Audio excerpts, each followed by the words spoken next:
ഇന്ന് ഞാൻ ഉണ്ടാക്കാൻ പോകുന്നത് മാന്തേലി തോരൻ അല്ലെങ്കിൽ മാന്തേലി പീര. അതിനായി മാന്തേലി നല്ല വൃത്തിയാക്കിയ ശേഷം അത് ഉപ്പിട്ട് തേച്ച് കഴുകുക. കഴുകി വൃത്തിയാക്കിയ മാന്തേലി വെള്ളം മാറ്റി വെക്കുക. ആവശ്യമായിട്ടുള്ള സാധനങ്ങൾ: പച്ചമുളക്, ഇഞ്ചി, വെളുത്തുള്ളി, മഞ്ഞൾപ്പൊടി, മല്ലിപ്പൊടി, കുറച്ച് തേങ്ങ, കറിവേപ്പില. ഇതെല്ലാം കൂടി ചേർന്ന് നല്ല തോരൻ പരുവത്തിൽ അരയ്ക്കുക. തേങ്ങയും ആ കൂട്ടങ്ങളെല്ലാം കൂടെ അരച്ചെടുത്തു തോരൻ പരുവത്തിൽ. പച്ചമാങ്ങ അരിഞ്ഞു വെച്ചു.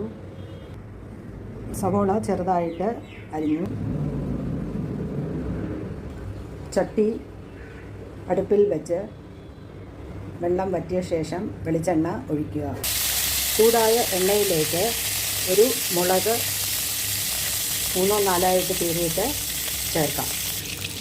അടുത്തതായിട്ട് ഇതിലേക്ക് കുറച്ച് കടുകിട്ടിട്ട് അത് പൊട്ടണ വരെ വെയിറ്റ് ചെയ്യുക.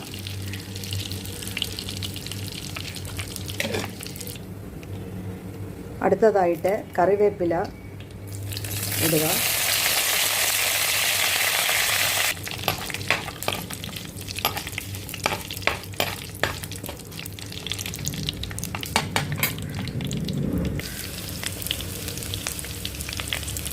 കടുക് പൊട്ടിയ ശേഷം സവോള അരിഞ്ഞു വെച്ചത് ചേർക്കാം.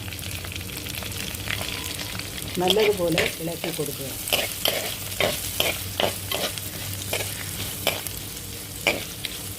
സവോള ഒന്ന് വഴണ്ട ശേഷം അതിലേക്ക് പച്ചമാങ്ങ അരിഞ്ഞു വെച്ചതും ചേർക്കാം.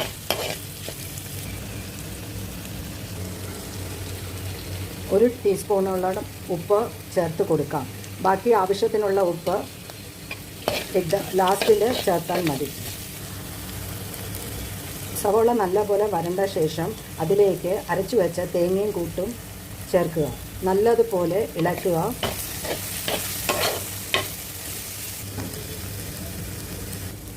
ഇതിലേക്ക് വൃത്തിയാക്കി വെച്ചിരിക്കുന്ന മാന്തേലി ഇടുക. നല്ലതുപോലെ യോജിപ്പിക്കുക. തീ വളരെ ലോ ഫ്ലെയിമിൽ മാത്രമേ വെക്കാവുള്ളൂ, അല്ലെങ്കിൽ അടുക്കി പിടിക്കും.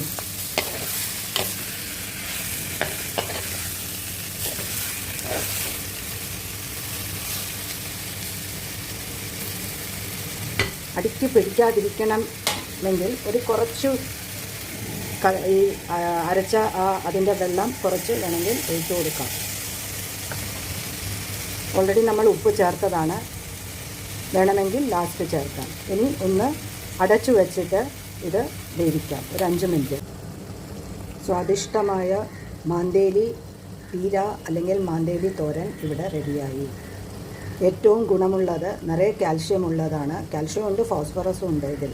സോ ബോണിൻ്റെ വളർച്ചയ്ക്ക് ഇത് വളരെ നല്ലതാണ്. കഴിച്ചു നോക്കൂ.